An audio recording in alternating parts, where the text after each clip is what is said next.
my word, what a save. She gets around Dunbar, out wide, but she puts it in the net. Lovely strike, lovely bit of play. Oh, and he's looking to catch the goalkeeper out. It is an unbelievable goal. Hello, and welcome to Kickoff, the official podcast of NPL New South Wales and Football New South Wales League competitions. My name is Pellizzeri, and for the last time, at least in 2025, my co-host is Football New South Wales commentator Annabelle Banfield. Annabelle, we're losing you to a bit of an education exchange, which is a shame, especially given the great work you've done so far this season, but nice to have you alongside me one more time. Thank you, Teo. It is a bit bittersweet because I'll miss calling each week, miss being on the podcast with you, but headed off to America to do a uni exchange over there, so bit exciting as well. Well, as long as they leave the internet turned on in America, you will still be able to follow everything going on, of course, in the Football New South Wales and Leagues competitions, not just the NPL, because let's just get straight into the moment of the month. How about the performance of our New South Wales Men's League One clubs? We've got the Northern Tigers all the way through to the Waratah Cup final, and joining them in the national round of 32 of the Australia Cup will be the Southern Districts Raiders. Two teams from the second tier in the national rounds of the Australia Cup after great cup runs. Oh, it's super exciting. And I mean, we had SD Raiders on the podcast earlier this year with Noah Chianese, and he spoke really excitedly about what they're building at SD Raiders, and he put his money where his mouth is. So that's my moment of the month. Just a little sneaky one, if I can have a second. The match, the grand final rematch, the most recent edition of it between Marconi Stallions and Rockdale Linden. Only 1-0, but still the most entertaining game you could hope for. Some of the best goalkeeping of the season, and just a really memorable match that whets the appetite for the run to finals. So I just needed to mention that one as well and give a shout out to what's going on in NPL Men's. But Annabelle, what was your moment of the month? My moment of the month is quite broad, but it's all the A-League women's players that are coming back into the NPL New South Wales landscape and what they're bringing to their respective clubs, the excitement it brings across the board.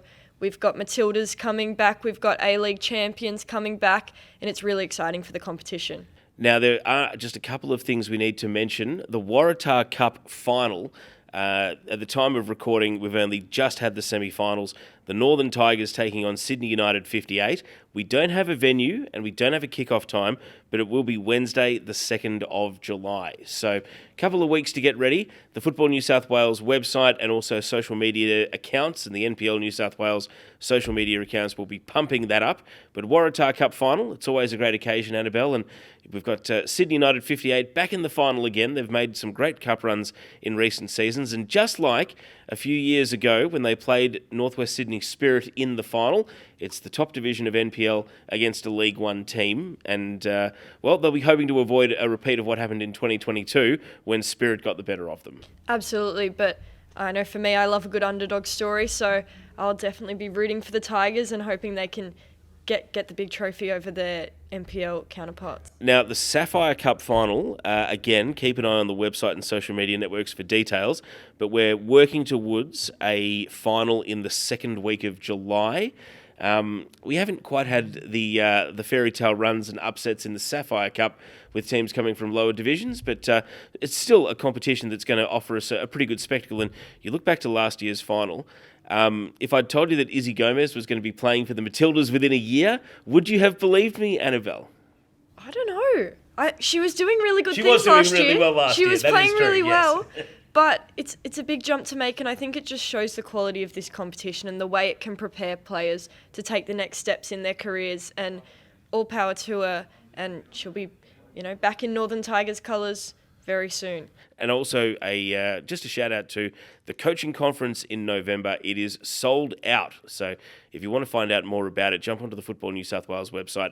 Of course, the coaches vital at NPL level, seniors and juniors. So that's what's going on around the Football New South Wales landscape. We're going to jump straight into our guests because they do join us now out here at Valentine Sports Park. And we're going to start with New South Wales Women's NPL off the top. That's coming up after this short break. So let's go to our first guest from NPL Women's New South Wales. Manly United forward Emily Minett joins us. It's just been really a staple of this league. You think of Manly United, you think of players like you. Thanks for joining us. Thank you for having me. It's a pleasure. Do you feel like Manly is home? Tell us what that club means to you, and when did your journey at Manly United actually start? How young were you and how long ago was it? Well, yeah, as you said, Manly is like home for me. And I was thinking on the way here of how to describe it. Like, it's really hard to describe. I was talking to some of the other girls that have come through the ranks there, and it's, it's really like a wholesome environment. Yeah, I've been there since I was 16. I joined. I'm now 28. But I trialled there since under 12s because I'm a local around that area. But yeah, it is like a home away from home, like having Sharon Egger there. Tom Hopley's been there a while, but also just the girls. It's really like a wholesome, like home environment, and really, yeah, it's really supportive on and off the field. Were you always at the same association club between the age of 12 and 16? Or were you bouncing around trying to find the right way to get in? Yeah. Or? Well, yeah, I grew up playing at Wakehurst, the MWFA club, and then when I really wanted to get further, trialling for Manly, I just kept getting knocked back. So that's when it's not around anymore, but it was the Super League. It was the league below. So that's when I played for Northbridge for a couple of years, and then through state titles, Tom Hopley brought me across to Manly. I've got to ask, because you're quite tall and you can jump. Were you Yes. a multi-sport athlete? Were you little aths? Were you basketball, netball, or were you sole focus on football in your sports? Yeah, funny you say that. I didn't grow really till about year 12. I was always in the front line, short. I grew up playing basketball through primary school and high school, played for the school, but I was point guard, so no height was needed. But then, yeah, all of a sudden, year 12 hit and I was one of the tallest, and yeah, now tall. So yeah, it wasn't like a thing that I utilized when I was younger, but now, yeah, I use it quite a bit. And speaking of height, and you say there you use it quite a bit, we see it in the league often, you're getting headers in and using your body and strength. And talk us through your style as a forward and how that sort of evolved throughout your career. Yeah, I definitely think the last 2 years, definitely, it's evolved more lead up and joint play. Throughout my youth, I guess I was quite a fast player, so I used speed a lot of the time. And then, going through senior football, that doesn't get you far. Like, you've got to learn other aspects of your game. So yeah, that's when I've learned link-up play. But yeah, set pieces is corners I love trying to get up there and get in the air. So yeah. And speaking of Manly, as how you've been going this season, as things sit right now, you're inside the top 4, you're having a great year. What's it been like at the club? Look, it's been really good, really positive. We're lucky our group is really positive. Not much has changed to the group this year, but it feels like a lot has changed. Bringing in a couple of key players, not big profile players, but players that have kind of settled the group and made the group more whole. So the group, we're confident in where we're sitting. We know now is going to be a challenge with players coming back. All the teams we're going to be versing now are going to be different teams. So we're fully aware of that. So now it's just honing in on the basics and concentrating on our conditions and stuff, and hoping that we can stay in that spot. Tell us about the mindset of the group, though. I mean, you talk about, from what your answer sounded like there, almost the dynamics of the group rather than the actual football is equally important. So are these the sort of things that, you can be ambitious together, you can want to win together? Tell us about sort of what the hopes are for this season, but also maybe what they were, when you turn up for another pre-season, 12 years of, NPL football. What is the burning motivation that keeps everyone, going on? I guess, everyone has their personal goals. Everyone's got different ambitions of what they want to do. But collectively, the goal is the same. And I feel like the priority of the goal is the team, not some people might have individual goals as their number one, but the team goal seems to be the thing. And that's the driving force for it. And yeah, I think we want to kind of change. We always called it, we don't want deja vu. We do well till we hit this part of the season, and then we kind of plateau out. So we kind of want to beat all the odds and just keep flying where we are. What about Tom's influence as a coach? He's probably a coach you've played a long time for, but have you seen him evolve and change what he does? Is it about consistency and message? What's it like playing for Tom Hopley? Yeah, it's good. Like, as I said, Tom brought me across when I was 16, and having him on and off throughout my career at Manly, he's evolved. He's taken on more of like he's a very confidence-driven player, and if you need a pep talk, you go to Tom. And overall, like, he's got great messages and great aspects of the game. But with the fact that now he's built like a good force with an assistant coach that can bring in fresh tactics, because obviously, Tom's been around a while, and a lot of us have been around a while, and sometimes the same message doesn't always work. So having a fresh face of like an assistant come in allows for that as well. So the dynamic of having Tom as a senior coach for that mentoring and stuff, and then having someone underneath him has really highlighted us over the last few years. Name them. Who are those assistants this year? Nico was last year, and he left us a bit through last season, and Jono joined us this year, and it's been really good. Now, you mentioned that it's this point of the season where things get tricky. Other clubs have stocked up with A-League talents. It's not really the Manly way. It's not really your philosophy to replace everyone halfway through the season.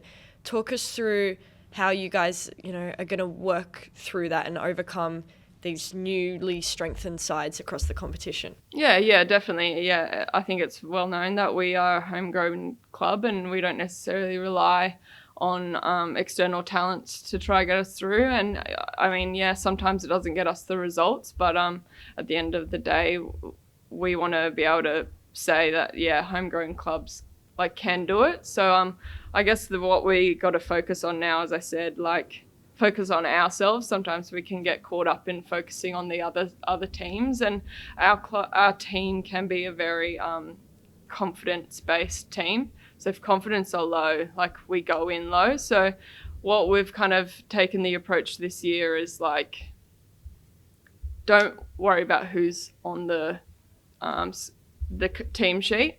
Like, at the end of the day, it's a name. And I feel like at Manly, we've got a lot of cusp A-League players, and it gives us the opportunity to just highlight those sort of players that can or even should be in A-League.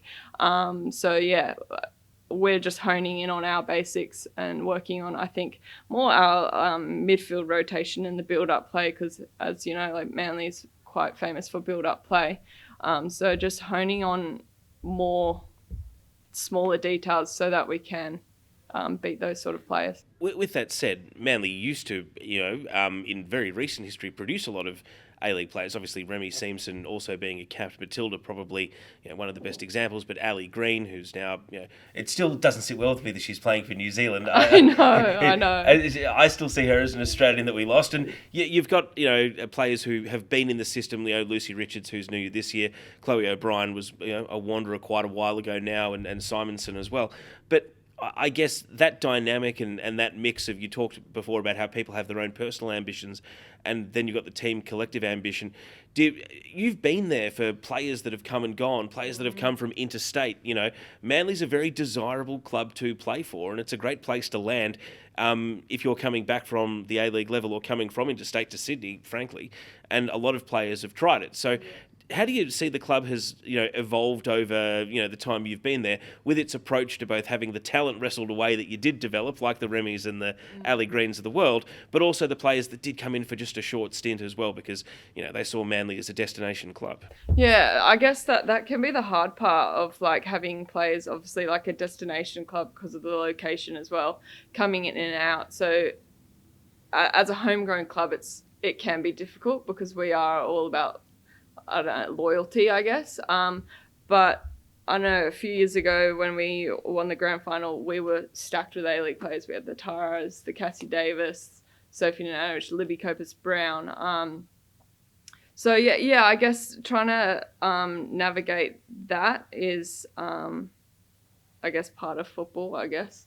Market forces as well. I mean, Yeah. You know, a team like Mount Druitt gets promoted, and there's a new shark in the water, isn't there? So Fully, yeah. I wanted to also ask about a young player who's coming back from injury, Sienna Dale. I mean, quite tragically, really, ACL injury while playing for the Australia under-17s. Is she around training? Is she close to coming back? What's the story there? I think you guys will get a bit of a rude shock. I think she's going to come back better than ever.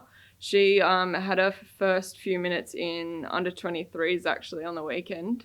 And yeah, she just wants to build her confidence. But I think we all know Sienna's a strong, fast player. She's even stronger and even faster and fitter. So I think I never want to say it, but it's made her stronger as a player mentally, physically. She's matured as a person, and she'll go far. The reason I ask about her, because she's 18 now, Yeah. so still at the very beginning of her career. How does leadership and mentoring sit with you? I mean, do you see yourself, I hate to use the word for someone still in their 20s, as a veteran of the league? Or like, is that something that you've assumed easily, or is it something that you're still adjusting to? Well, I would say maybe more of a veteran at Manly, I guess. I'm one of the older ones, but yeah, I guess this year for sure I've been more actively trying to be a bit more of a mentor player for, especially, Sienna been in and out of on the field, off the field because of the rehab, checking in with her, but also the likes of Ellie Kerr coming through the ranks. She wants to be in there. She's on the cusp, so she is in a position of mind. So helping her and mentoring her through the season has been really nice. Like speaking with Tom at the beginning of the year, because we've got strong captains as it is, and I was like, what role can I bring to the table that's not necessarily a captain but can help in other aspects? And he's like, just pick a player that you would think you could mentor and could build up. And yeah, I see that in Ellie Kerr. I see a lot of similarities in me at her age. So yeah. And you're speaking now of young players you like to mentor. Obviously, Sienna Dale came through the ranks really young, burst onto the scene. Cully Johnson kind of did the same thing. Remy Simpson. Who are the names we need to watch out for at Manly that are going to come through as really talented teenagers and just take the league by storm? Yeah, that's a tough question, because we've got a lot of young ones coming through the ranks. But as I said, keep an eye out for Sienna Dale for sure.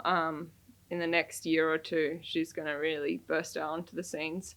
But also, I would really watch out in our under-23s, our strong players. I reckon watch out for India Horsley and Caitlin Wallace. They're underrated players, but I think they've got a lot of special talent coming through. So when they mature and get a little bit older, I think, they'll have a good spot in first grade. What's work? How does the balance of work and football and life, at this point of your life, how does that stack up? Is football still tunnel vision, or are things getting in the way? No, it's actually funny you say that. Last year I had a career change. I went, I did preschool teaching for most of my, I would say, professional life. Directed preschools and stepped away from that and joined carpentry.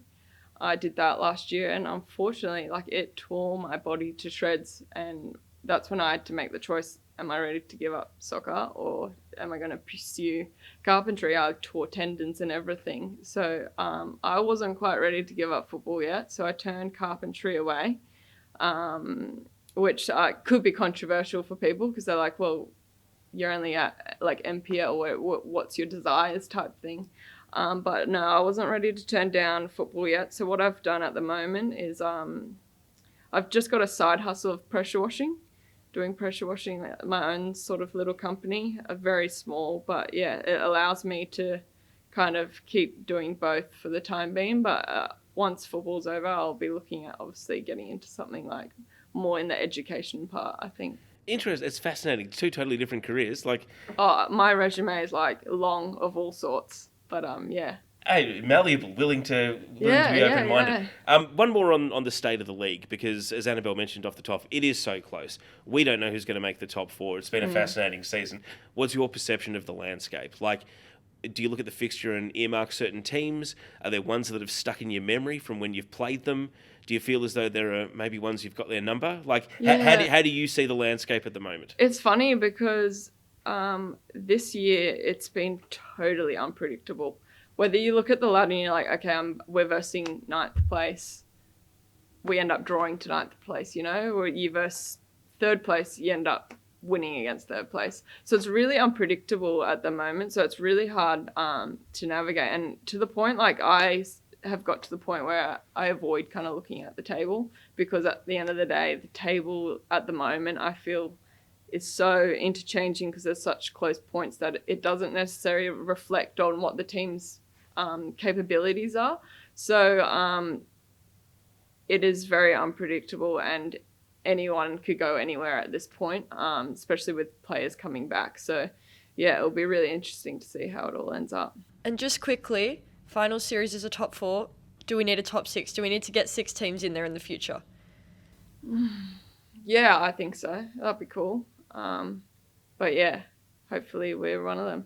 Awesome. And our final big wrap-up question, what's your all-time five-a-side players of people you've played alongside throughout your career? I know a lot of it's been at Manly. Could be an all-Manly side if that's what you choose, but who's the five-a-side all-time, and you can't pick yourself? Okay. Yeah, I was just about to say it could be quite Manly heavy, because obviously all my senior football's been at Manly, but with people coming and going and elsewhere, it's been a tough pick. But I'll start with the goalkeeper. I think I can't turn down Nicole Simonson. She's got a great resume, and I think this year has been her strongest year. Aerially as well, she's always had like pinpoint accuracy of passing and stuff. She's literally just having an extra field player really on the field when it comes to her feet. But yeah, I'd have her in goals. And then I'd jump up to up top. A few years ago, I played alongside Tara Andrews. She taught me a lot about different aspects of the game, whereas I said earlier, I like getting in behind, and she's very much shows. So she's taught me a different aspect of kind of playing up front. And then, well, that's 2. Michaela Schmelzer, our defender, who's come from America. She's also got a good resume playing overseas, but she's just cool, calm, collected, and brave with playing certain balls, which sometimes we haven't necessarily always had. And then I think I would have to say Carly Johnson. I feel she jumped me through my senior football, and watching her come up as she came up at like 16, and now watching where she's at. So I've seen like her full journey, and it's really admirable, and she's such a humble player, but also such a strong player. So I'd have her for sure. And then the midfield is hard because there's so many different roles in the midfield. I've got like a couple in mind, but I would have to probably go Chloe O'Brien, only because she is so versatile. You can put her in the midfield, you can put her at centre back, you can put her at left, right back, or a wing. Like, you can play her kind of anywhere and she'll slot right in. Who's going to be the first person to text you, why did you leave me out of the five-a-side? Ellie Kerr. For sure. All the best for the rest of the season, Emily. Hopefully Manly United do clutch it out and you can play some finals and contend for the trophy. Yeah. But as we've said, it is so unpredictable. I'm sure your own, team will be a big part in keeping everyone guessing. So yeah. Thanks for joining us, and enjoy the rest of the NPL Women's season. Thanks for having me. Good to talk. A big thanks to Emily Minett. Let's flip over from NPL Women's New South Wales to NPL Men's New South Wales and our guest for this episode. Every NPL New South Wales match live, free and on demand on YouTube. Subscribe to the Football New South Wales YouTube channel today. It's time to turn our focus to NPL Men's New South Wales, and when we play the top 10 goals of the season at the end of the 2025 campaign, our guest is sure to feature. The only question is how many times. He's having a great campaign. Mitch Mallia from Blacktown City is here. Mitch, great to see you in person, and thanks for coming in. Oh, likewise. Thanks for having me. So, how is the season going? Because Blacktown City's just been such a mixed bag of results. Take us inside the club. Can you put a finger on the inconsistency and sort of what the team is working through to try and just find an identity for the current season that we're in? I think that's a great way to put it. It's been very inconsistent. We work very hard to try and stick to our game plan, and then it doesn't always translate to the games. But we're still working hard. I feel we're about to hit our strides and start putting some results together. In saying that, you're still in the top 6 right now. You're in the hunt for finals football, absolutely. What's got to happen to make sure you guys secure that spot? Good question. I think it's just we need to take our chances and be a bit tighter in defence. So it's sort of a bit of the attack and defence needs to tighten up. And it's like in this comp at the moment, a couple of wins and you're up there, and then a couple of losses and you're punished. So it's very, very close at that top 6. So pretty much just need to keep getting results and get a bit of form coming into finals. At the time of recording, you have passed more than 30 goals conceded for the season. Now, that's down the other end to where you play, to be fair. But what are some of the things that your coach, Mark Crittenden, obviously it's a long-serving coach, someone who's a veteran of the league. Are you hearing new and different things from him, or is it more about fundamentals? Is it more about consistent things that he's been big on over the journey that's really being hammered into the team at the moment? Well, they say defence starts from your front line as well, so the attackers do need to take some responsibility. Pretty much how it's been going is Critter will give us some strict instructions in defence, and then we only really concede when we don't follow them instructions. So, if it's someone scores a bomb or if a team, goes through you. But, I think this year it's been a pattern of we concede in a manner that Critter's literally just told us how to deal with the situation. We haven't listened, and then we concede. So, a lot of change room talks have been along the lines of what did I tell you, sort of thing. So, I think as a team, we can do a bit better in defence. And like I said, it starts with the front line as well. So, we can help that cause as well. He's never afraid to play a player in a new or a different position, or to give the team a different shape to try and, search for a winning combination. How does he keep everyone on their toes like that? Are these things that are trained during the week as a plan, or does he like to say on match day, all right, here's the lineup and here's how we're doing it, just to keep everyone guessing? How do you actually prepare, especially when there are big changes to either the formation or the roles, or even just who plays where?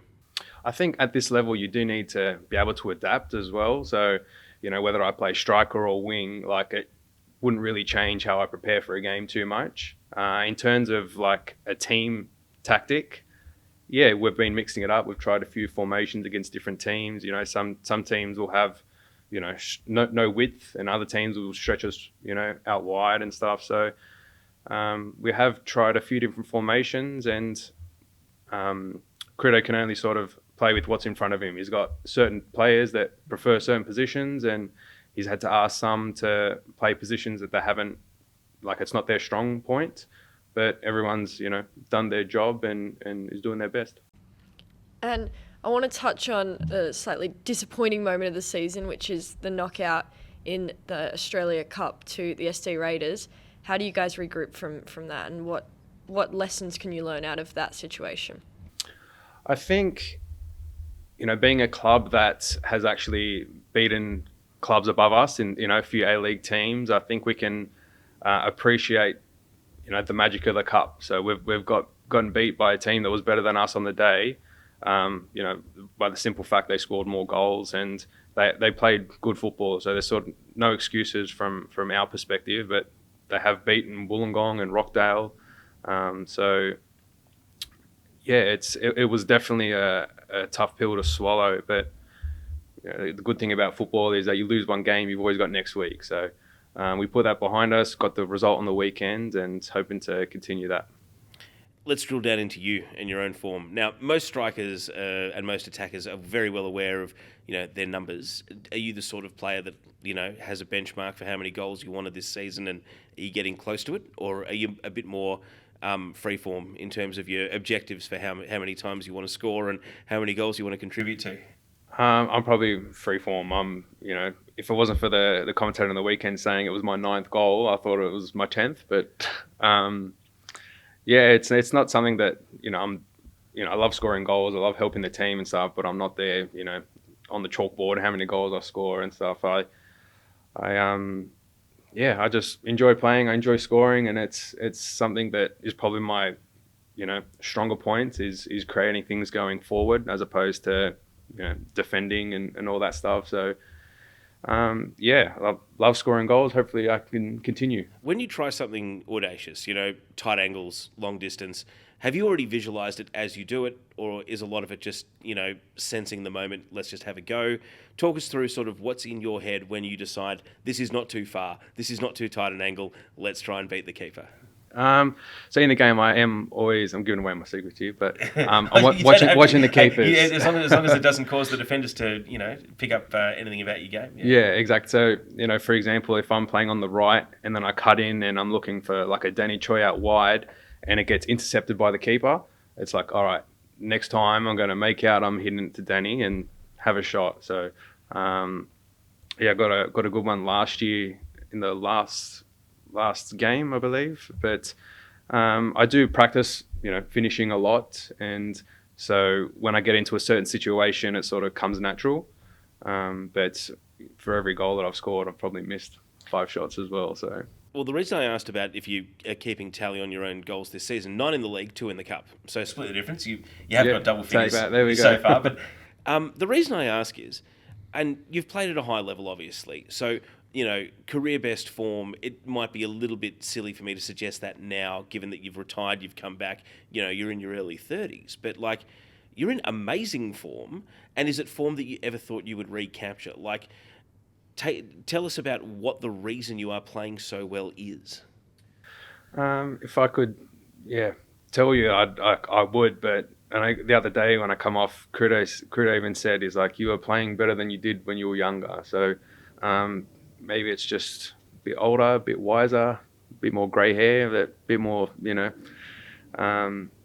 honestly, I look back and I think I wish I had my mind now that I did. Sorry, I wish I had my mind now back then, if that makes sense. When I was younger, when I had a few stints in the A-League. And I think got to keep my body healthy and, avoid injuries and get on a good momentum when I'm playing, many games in a row.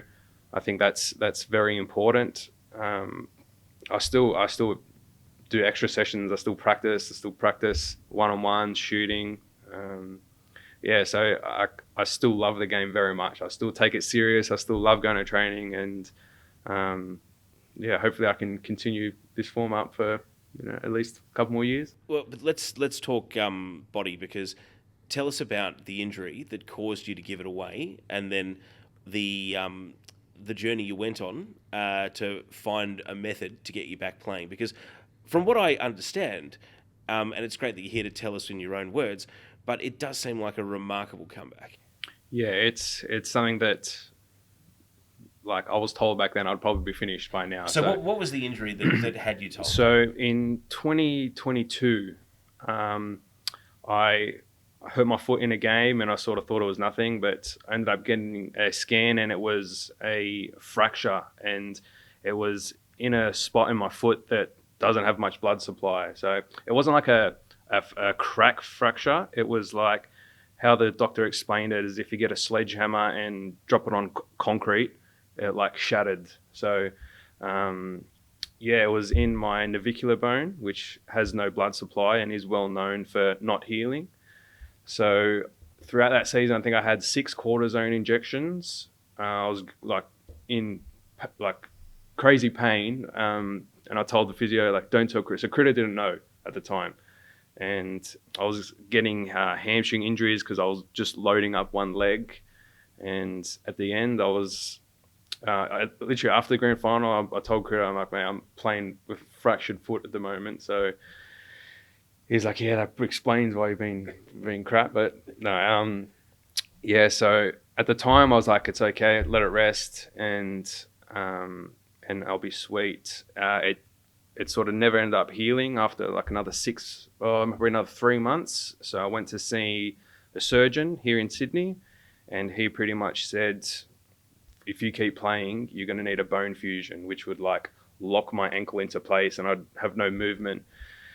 And I was like, man, like, you know, I've got 3 kids here. I'm not trying to, like, I want to be able to play in the backyard with them when I'm 40. I'm not trying to be a hero for another few years. So I got 2 more opinions from other surgeons here in Sydney, and they both said the same thing. And so I was like, all right, like, I'm calling it here, and I was forced to retire. But before we go on to after you made the decision to retire, do you remember the actual incident that you got injured in? Was it in a game? Like, was it just I think it was just an innocuous, it was just an innocuous like collision. And it did that much damage? Yeah, well, I think probably the fact that I kept playing on it. You know, maybe at the time if I just rested. But yeah, that's all. That's a fair, you know, just a guess, I guess. And then, yeah, so 3 surgeons in Sydney all said that I need a bone fusion, which would pretty much just, I would have a permanent limp. I wouldn't be able to move my ankle. So I was like, no, that's it. I'm tapping out. I caught it, and it was about 6 months later. So I retired that season. I didn't play 2023, and it was about halfway through. I'm just doom scrolling on my phone, and up came a morning talk show in America where a doctor was treating a 14-year-old soccer player, and it was for the exact same thing. And so he's telling the host, he's saying, you know, these surgeons have tried to get them to do a bone fusion. And I was like, man, that's the exact same thing that they've told me.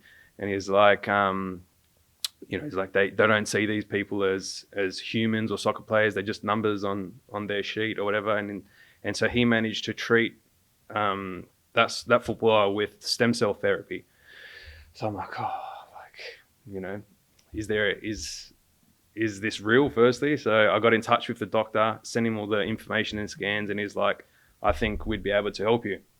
So I messaged my wife, what do you think? And she's like, oh, you know, whatever you want. And so a week later, I'm in Florida, getting this stem cell therapy. And how he explained it was like laying seeds to a grass, like laying grass seeds. So I had to stay off my foot for like 3 months, and sure enough, the bone grew back, cartilage grew back, and now it's probably stronger than my other foot.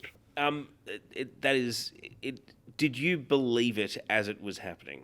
Like, once the process was explained to you and the rehab was explained to you, like, did you buy in, and did you feel it happening in your body as that recovery took place? Well, I know a lot of UFC fighters use this therapy. I know it's big in, I think they go to Colombia or something. So I knew about it. I didn't think it would be like applicable to my situation. But yeah, I spoke to the doctor. He was really optimistic. So I thought I have to at least give it a try. And yeah, I took the punt, went over there, and yeah, after seeing the before and after scans of what looks like a cracked windscreen compared to a brand new windscreen, that was like the before and after of my my foot. Now, you've talked a bit about how you wish you had your younger mind. I mean, your mind now when you were younger. You've talked about this incredible injury ordeal you've had to go through. What runs through your head now as you're playing? What gives you that sort of refreshed look on things? Is it going through a big experience like that sort of brings you back down to earth and gives you more perspective on the game, or what sort of goes through your head? I think you're right there that I had the game taken away from me, and I was able to get it back. So I definitely have a new lease of life, and like I'm enjoying it. But I did always enjoy it, but now it's like I'm not taking it for granted. And now as well, when I go to the games, I've got my 3 kids there, so I've got like a bit of inspiration, and something that, you know, I want my kids to see me play as well. So that was a big part of it, that when I was playing, that like I didn't have my kids there to watch, and I felt that I deserved that after having, you know, such a long career, that at the end I want to enjoy it with my kids, and luckily enough now I'm able to do so. Did you stay connected to the game, like while you had this retirement break, or was it too hard and you just wanted everything gone? Yeah, I thought I was done, so I was like, no, I got to put on my big boy boots, just step away, don't try and, cling on to it, and just move on to the next thing pretty much. It was because it wasn't my choice, it was forced upon me. It was just like ripping off a Band-Aid. I was like, okay, that's it. No use like crying about it. It is what it is.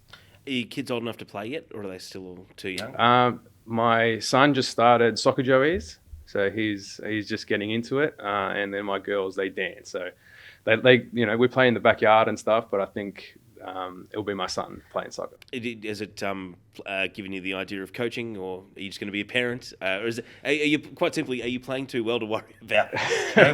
Maybe we need a LeBron Bronny. Maybe that'd be nice. Yeah, he can. Maybe you'll still be playing at some level when he's a senior footballer. But that would be the dream. What's the future in that respect? Honestly, I haven't thought about it. In terms of coaching my son, probably not at a team level. Like if he's showing interest and wants to play, then yeah, for sure. Like I'll train him and stuff. But I don't think I'll be coaching his team. I think it's important to have like the player listen to the coach and not the dad. So. Yeah. Now, one last thing before we move on to the question we ask all our guests. Tell us about outside of football, because obviously you had to, as you say, rip the Band-Aid off. So are some of the things that you did away from football still in your life now, or has football kind of, formed a regular pattern, and whatever work is, fits football? Like, what do you do with yourself away from the game? Probably a bit of both. My still main focus in my life is my football. But I am a big nerd at heart, so I love, all things anime, gaming, and all stuff like that. So, outside of football, I'm big into collectibles like trading cards. So, does that include Panini stickers, like any football or sporting themed things? Haven't really got into the sporting side. This is pretty much Pokemon. So, the cards that we had as kids growing up, they tend to be worth quite a bit now. So like me and my brother, we buy and sell trading cards. We'll buy them from overseas, bring them here, sell them, and everything along them lines. So and I imagine that must be like a polar opposite universe to the NPL. The people, like, you almost be a different person in that world. I imagine. Exactly. So not many people know me in the trading card world, which is good. So I think it's good. You can compartmentalize. Yeah, exactly right. Exactly. So the alter ego, but it's so that's pretty much what I do full time is buying and selling trading cards. Well, thank you for taking us both on a football journey and also on your personal journey with regards to your comeback from injury, and all the best for the rest of the season for Blacktown City. But before we let you off the hook, yes, Annabelle has the question we ask all our guests. I have a big question, and considering you've been around a lot of clubs in your career, I think we'll get some special answers here. Can you give us your top 5-a-side team of players you've played with throughout your career? Can't pick yourself, pick 5 of your best teammates to line up on a 5-a-side pitch. Oh, that's a good question. Is that NPL? No, anyone, your entire career could be juniors, seniors. As long as they were your teammate, you can pick 5. I feel I'm cheating a bit because I didn't play with these guys too much. So, if I can, I'm going to cheat and do one A-League, one NPL. They were your teammate. It's fine. Yeah, because in the A-League, I was teammates with a lot of great players. I didn't necessarily play with them, but I've had more of a career with my Blacktown teammates. So, I'm going to stick to Blacktown. So, 5-a-side, we need a goalkeeper. Okay, we haven't had too many of Blacktown in my time. We've had some long-serving keepers. I'm going to go Nenad Vekic in goals. Centre back Zach Cancross. Why Zach? Probably one of the best defenders that this league's seen. Tall, strong, smart. Could hit a diag as well. He sort of had everything. And I'm going to go midfield. I'm going to say Ryuji Miyazawa. Not too sure that many would know him, but 2014, he was our attacking mid, and he was probably one of the best players I've ever seen. He was incredible. Both feet, skillful. Do you know what he's doing now?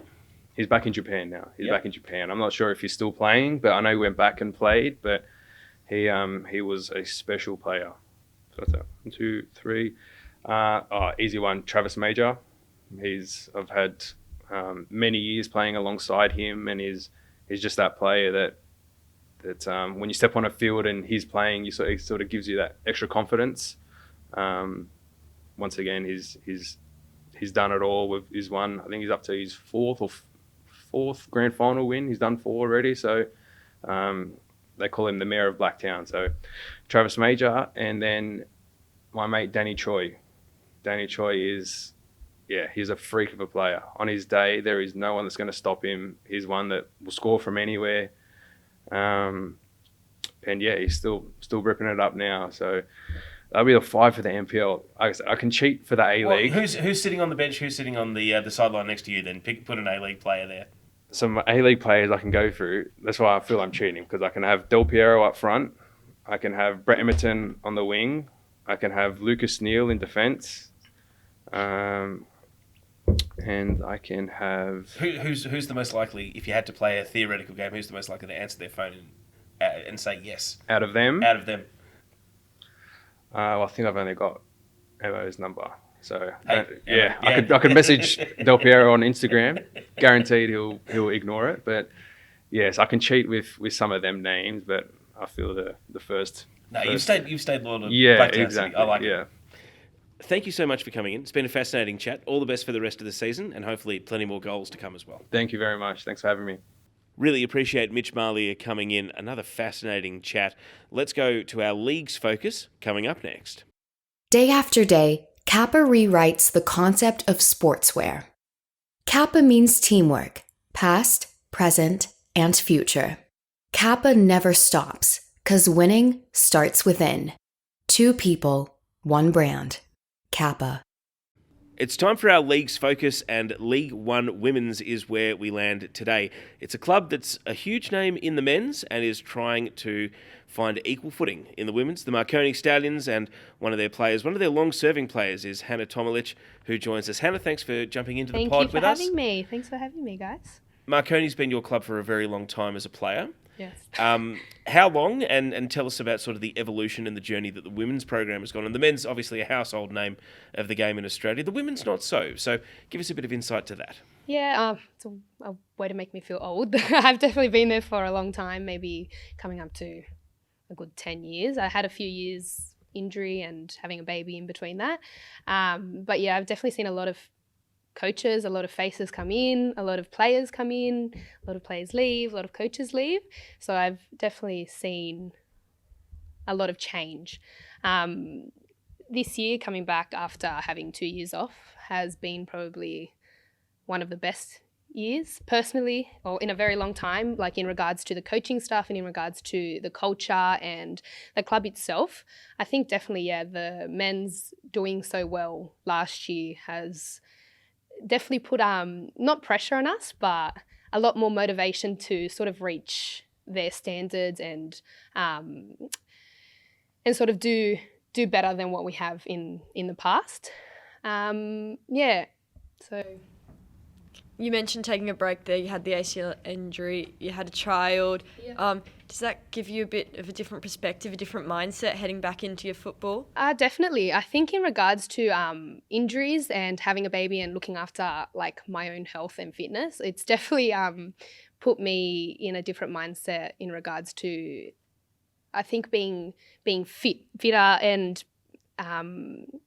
looking after myself. And I think when I was younger and I didn't have much to play for, I was just playing for the love of the sport. But now it's like I'm putting a lot of effort, a lot of energy, a lot of time into the team and the girls and wanting to get promoted. So that's definitely been a very big motivation coming back. You mentioned family. You are the wife of Anthony Tomelic, the Yes. Sydney United 58 player. What is your son's name, by the way? My son's Leon. Our son's Leon. And one and a half? Yeah, he's 1.5, almost 1.5. It's a footballing family, isn't Yep, it? yeah, and we're very proud to see him kick the ball around with his left foot. So yes, we're very lucky. What's that dynamic like? Because off air before we started recording, you were mentioning sort of, my game's at 3, his is at 5, or vice versa, and like both before your injuries and sort of, now you're back and after a baby. How's the juggle? How does that all work? It's a whole lot different. Before, like when I live at home, or when I played without obviously having a child, I didn't have to worry about lunch and dinner and pajamas and worrying about is it going to be cold at the game? Is it going to rain? So now it's a whole different lead up to the game. What's the word when you Like preparation? Preparation, that's the word. Like preparing for a game is not just about worrying about what you need to eat. It's about worrying about what the child needs to eat and like cooking for both of us. And then, yeah, it's very, very different.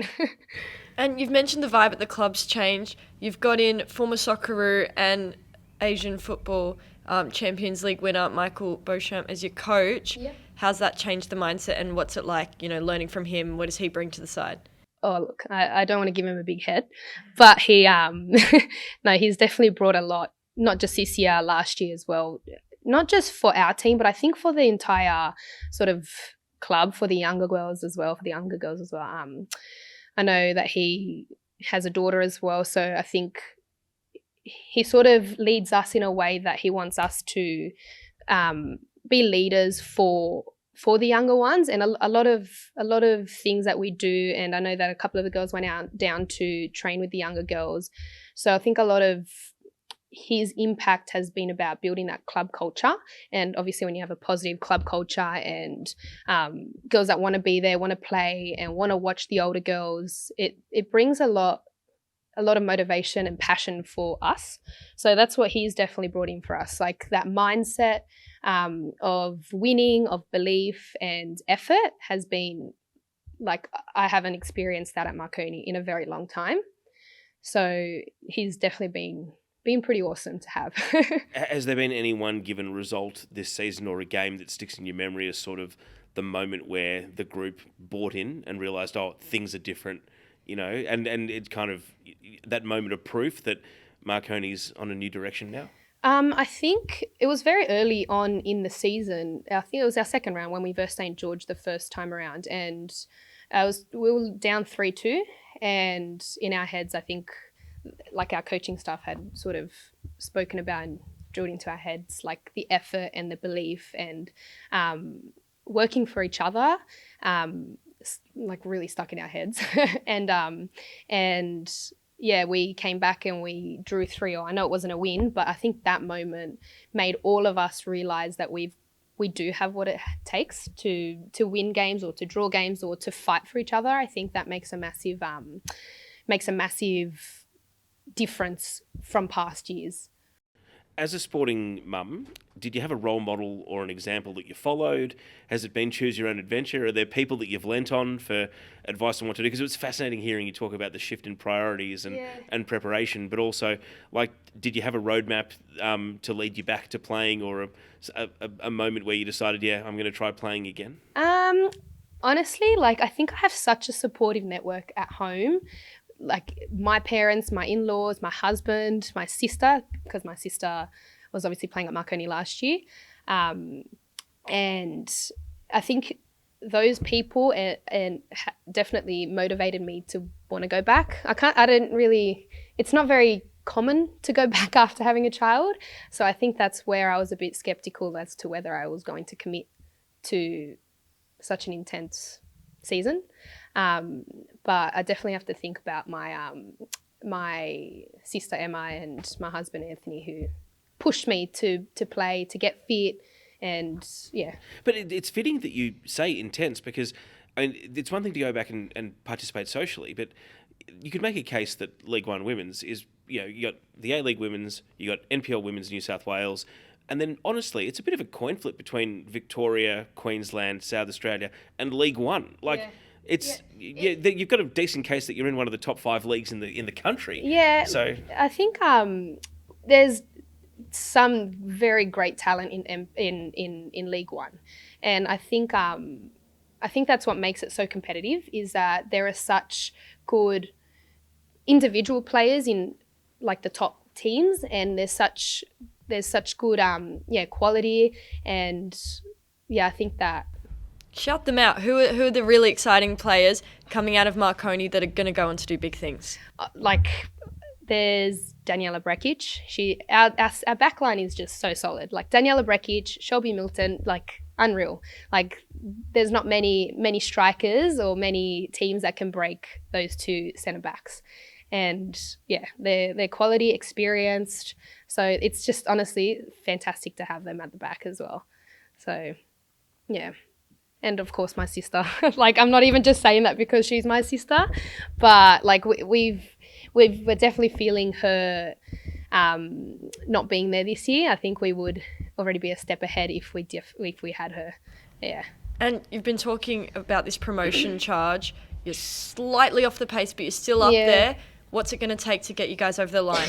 I think not giving up and going back to that effort, that belief that we still have that effort and that belief that we can do it. And I think obviously things that let us down are our final passing and our scoring and our because our defense, everything, it's quite solid.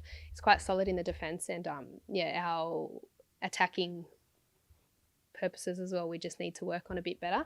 But I think, not giving up. And I don't think we've actually gone through a training session or gone through a game where we've just put our heads down and we've given up. We've versed some tough teams and we've definitely put out good fights out there. But yeah, I think what I mentioned before is what sort of has been letting us down, but I definitely don't think that that's going to stop us from reaching our goal. Yeah, well, good luck for that for the rest of the season. Finally, we'll get into our rapid fire Q&A round. Yes. So get ready. Firstly, what's your first football memory?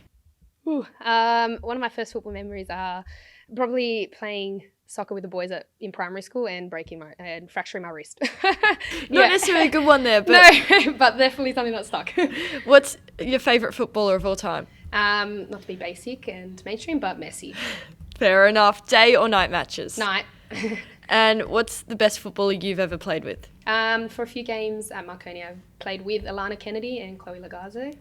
Wow, those are some good names. Pretty good names. What's your go-to song in the change room? I'm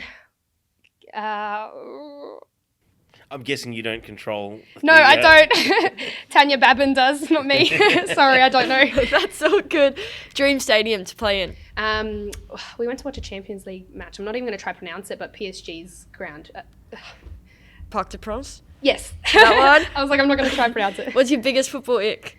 Diving. Ugh. When people dive. End of season headline for Marconi. What's going on the Instagram? Promotion, NPL 1, Marconi Stallions, women's. Well, good luck for that. Hopefully Thank you. what goes up on the social media channels at the end of the year. Thank you for coming in and chatting to us. Yeah, thank you so much for having me. And yeah, I'll see you guys throughout the season. Thank you, Hannah. Thank you. And with that, we have reached the end of kickoff for another edition. Annabelle, 3 fantastic guests, 3 really different stories. Gee, it was fascinating though, wasn't it? Absolutely. I think it teaches you a lot about resilience, coming back from injuries and certain situations that these players have had to go through. And just every player in our league has a story, and it's really interesting to uncover some of them on this podcast. I think our producer, Mark Stavroulakis, the media manager of Football New South Wales, he really does have a great Rolodex of people to bring in and put in front of us for a chat. So very grateful. Now, Annabelle, sadly, you're leaving the country until December. So as I mentioned off the top, you will be watching from afar. So I might just put you on the hot seat now. Give me I won't press you for a men's winner, but who's going to win NPL Women's New South Wales by the end of the season? Oh, that is tough. I like the way the Illawarra are looking. I think they are tough and they just seem to be able to grind out results. I think them and Mount Druitt at the top is very close on the ladder as things stand right now, and I think it'll go that way throughout the season. And those two, if I can keep 2 in there, I think one of those 2. Well, if I can say, it's been a pleasure having you as a co-host of this podcast. I enjoy listening to your commentary on the weekends, and all the best with this educational exchange you're heading off on. And hey, round 1, 2026, I'm hoping that you will be back in NPL New South Wales doing work as a commentator. That's my plan. Hopefully I'm back because it's such an exciting league and I love being a part of it. Now, thank you for listening to Kickoff. Of course, you can watch all the games on the Football New South Wales YouTube channel and make sure you keep across the social media pages as well, especially for the fixture details, kickoff and venue details of both the Waratah and Sapphire Cups, with both the final of the men's and as we get to the pointy end of the women's as well. We will be back. I will have a new co-host in about a month's time, so keep an eye or an ear out for that. And in the meantime, don't forget you can subscribe wherever you get your podcasts. Rate us 5 stars while you're there. On behalf of all our guests and Annabelle Banfield, my name is Teo Pellizzeri. Thank you for joining us on Kickoff. Outside! Picks the top corner! It's perfect. That's crossed it. Oh my word, what a save. She gets around Dunbar. She's out wide, but she puts it in the net. Lovely strike, lovely bit of play. Oh, and he's looking to catch the goalkeeper out. It is an unbelievable goal.